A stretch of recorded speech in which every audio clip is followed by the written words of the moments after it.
마태복음 20장 1절에서 16절.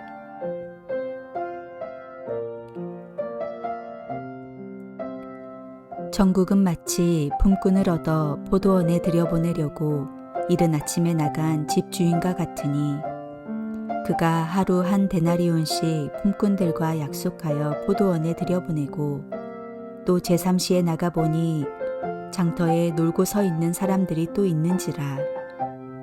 그들에게 이르되 너희도 포도원에 들어가라. 내가 너희에게 상당하게 주리라 하니 그들이 가고 제6시와 제9시에 또 나가 그와 같이 하고 제11시에도 나가보니 서 있는 사람들이 또 있는지라. 이르되 너희는 어찌하여 종일토록 놀고 여기 서 있느냐. 이르되 우리를 품꾼으로 쓰는 이가 없음이니이다.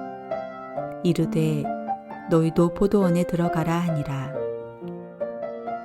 저물매 포도원 주인이 청지기에게 이르되 품꾼들을 불러 나중 온 자로부터 시작하여 먼저 온 자까지 삭을 주라 하니, 제11시에 온 자들이 와서 한 데나리온씩을 받거늘 먼저 온 자들이 와서 더 받을 줄 알았더니 그들도 한 데나리온씩 받은지라. 받은 후 집 주인을 원망하여 이르되 나중 온 이 사람들은 1시간밖에 일하지 아니하였거늘 그들을 종일 수고하며 더위를 견딘 우리와 같게 하였나이다. 주인이 그 중에 한 사람에게 대답하여 이르되 친구여, 내가 내게 잘못한 것이 없노라. 내가 나와 한 데나리온의 약속을 하지 아니하였느냐. 내 것이나 가지고 가라. 나중 온 이 사람에게 너와 같이 주는 것이 내 뜻이니라. 내 것을 가지고 내 뜻대로 할 것이 아니냐. 내가 선함으로 내가 악하게 보느냐. 이와 같이 나중된 자로서 먼저 되고 먼저 된 자로서 나중되리라.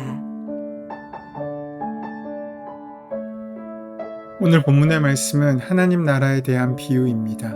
본문은 천국의 삶의 방식이 어떤 것인지를 우리에게 가르쳐 줍니다. 갈릴리는 집중해성 기후 덕분에 포도와 올리브 농사가 발달한 곳입니다. 여름에는 강수량이 아주 적을 뿐만 아니라 바닷바람이 적당히 불어주어 햇빛은 뜨겁지만 무덥지는 않습니다. 가을은 신선하고 건조해서 포도가 자라기에 이상적인 기후였습니다. 그래서 대지주들은 규모가 큰 포도원을 많이 소유하고 있었습니다. 그런데 수확철이 되면 아주 빠른 시간 안에 그 포도의 열매를 거둬들여야 했기 때문에 많은 노동력이 필요로 했습니다. 오늘의 비유의 말씀은 그런 갈릴리의 삶의 풍경을 배경으로 하고 있습니다. 이른 아침 포도원 주인은 거리로 나아가서 일꾼들을 자기 농원으로 불러들입니다. 하루에 한 데나리온으로 품삯을 정했습니다. 그러다 아침 9시쯤 장터에 나가보니 여전히 빈둥거리는 사람들이 있었습니다. 주인은 그들도 불러들입니다. 그들에게는 적당한 품삯을 주겠다고 약속했습니다. 12시와 오후 3시쯤에도 일꾼을 불러들입니다. 그만큼 일손이 달렸다는 것입니다. 그런데 그는 오후 5시쯤에도 거리로 나가 빈둥거리던 사람들을 불러들입니다. 일할 시간이 겨우 1시간밖에 남지 않았는데 말입니다. 주인은 그들에게 왜 당신들은 온종일 이렇게 하는 일 없이 빈둥거리고 있어? 라고 물었습니다. 그들은 아무도 우리에게 일을 시켜주지 않아서 이러고 있습니다. 라고 대답합니다. 그런데 왜 이렇게 많은 사람들이 고용되기를 기다리면서 길거리에 나와 있었던 것이겠습니까? 예수님 당시에는 자기 땅을 소유하지 못한 사람들이 많았습니다. 세금을 감당하기 힘들었던 많은 사람들이 땅을 빼앗기고 소작농으로 전락했던 것입니다. 하지만 소작농들도 그 삶이 힘들기는 마찬가지였습니다. 땅 주인에게 지대를 주고 로마의 세금에 유대의 종교세까지 내고 나면 남는 게 별로 없었습니다. 흉년이라도 들면 삶은 더욱더 막막했습니다. 밀린 지대와 세금을 낼 길이 없으므로 노예가 되거나 날품팔이 노동자로 전락할 수밖에 없었습니다. 이래저래 그들의 삶은 위태롭고 힘겨웠습니다. 이제 우리는 예수님을 따라다녔던 사람들이 어떤 사람인지를 알 수 있습니다. 예수님이 그들을 보시면서 목자 잃은 양 같다라고 불쌍히 여기신 까닭도 알 수 있습니다. 지금 포도원의 일꾼으로 고용된 이들도 자기 땅에서 쫓겨난 빈민들이라고 할 수 있습니다. 그들은 하루 벌어 하루를 먹고 사는 사람들입니다. 늦은 시간까지 그들이 거리를 떠나지 않았던 것은 그만큼 절박했기 때문입니다. 비유의 말씀은 이어집니다. 이제 해가 서산에 걸리고 일을 마감할 시간이 되었습니다. 노동자들이 가장 기쁜 시간이 언제겠습니까? 바로 일을 마치고 일당을 받을 때이지 않겠습니까?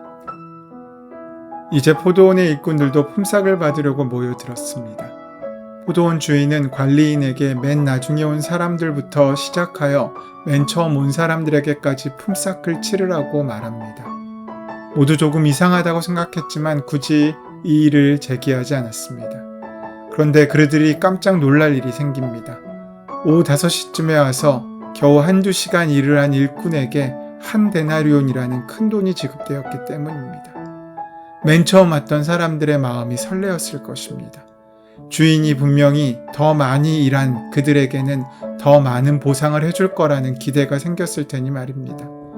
하지만 주인은 그들의 기대를 배신했습니다. 그들에게도 한 데나리온만 지급되었습니다. 그들은 투덜거리며 항의했습니다.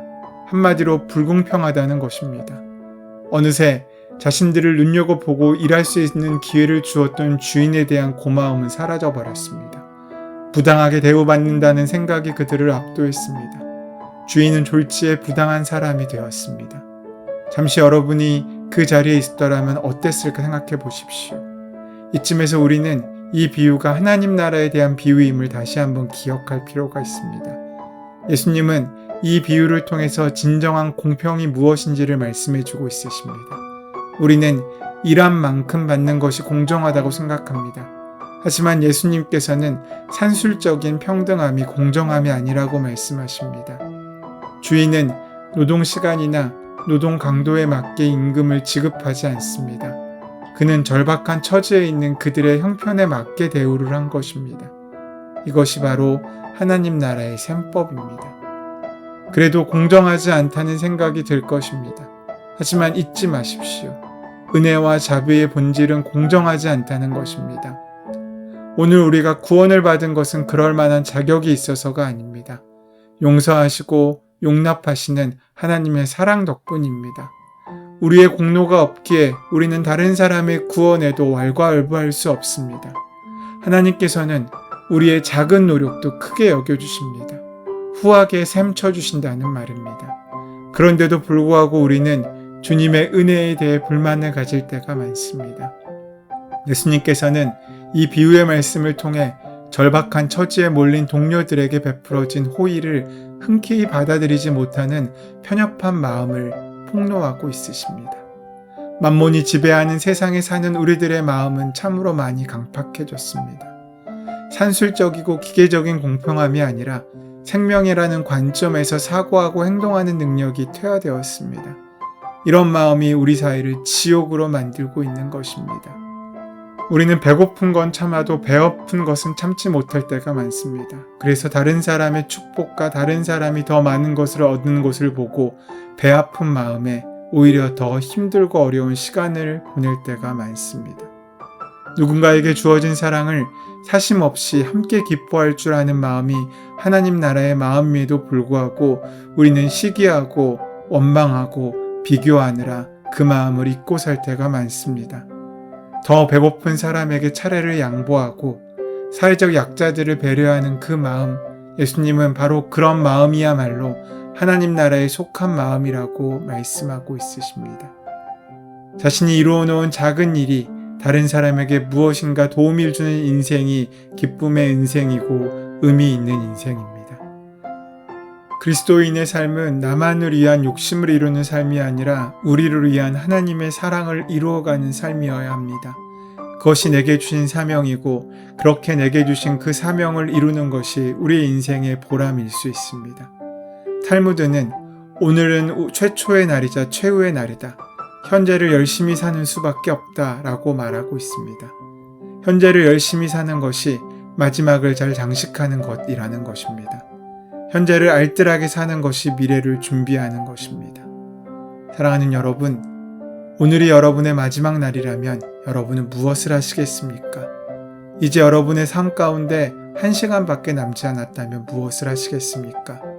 여러분이 그 마음에 지금 나의 마지막 날에 이것을 하겠다고 한 그 일을 오늘 우리의 삶으로 매일매일 그 마음으로 살고 있다면 우리는 가치 있고 보람 있는 성실하고 기쁨의 복된 날을 살고 있는 것이라고 할 수 있습니다. 이런 사람들은 세상에서는 몰라도 하나님 나라에서는 성공자입니다. 우리 사회 도처에는 오후 5시가 될 때까지 일을 얻지 못하여 거리를 떠도는 사람들이 많습니다. 하나님께서는 그들도 당신의 포도원에서 일하기를 원하십니다. 그들의 필요를 채워주기 원하십니다.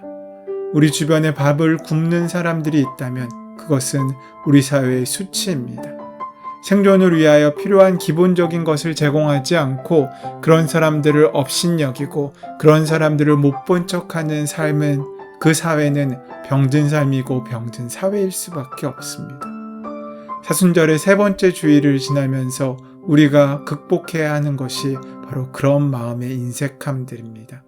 함께 기뻐하고 함께 슬퍼할 수 있게 될 때 우리는 조금씩 하나님 나라의 백성으로 거듭나는 과정 속에 있다고 할 수 있습니다. 이제 우리가 함께 걷고 있는 사순절의 여정을 통해 우리 가운데 그 하나님의 나라가 조금 더 확장되어지기를 소원합니다.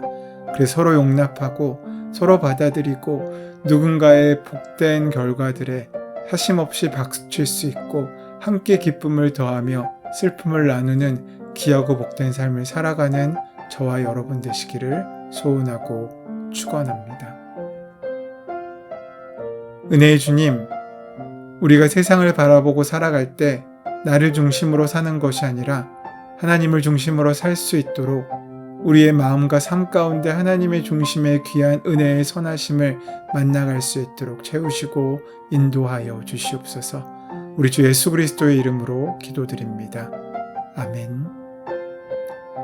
이제 오늘 주신 말씀이 나에게 주신 말씀으로 만나지기 위하여 이 말씀의 귀한 열매가 우리 삶 가운데 맺어지기 위하여 함께 묵상하며 기도하는 시간 가지도록 하겠습니다. 함께 기도합니다.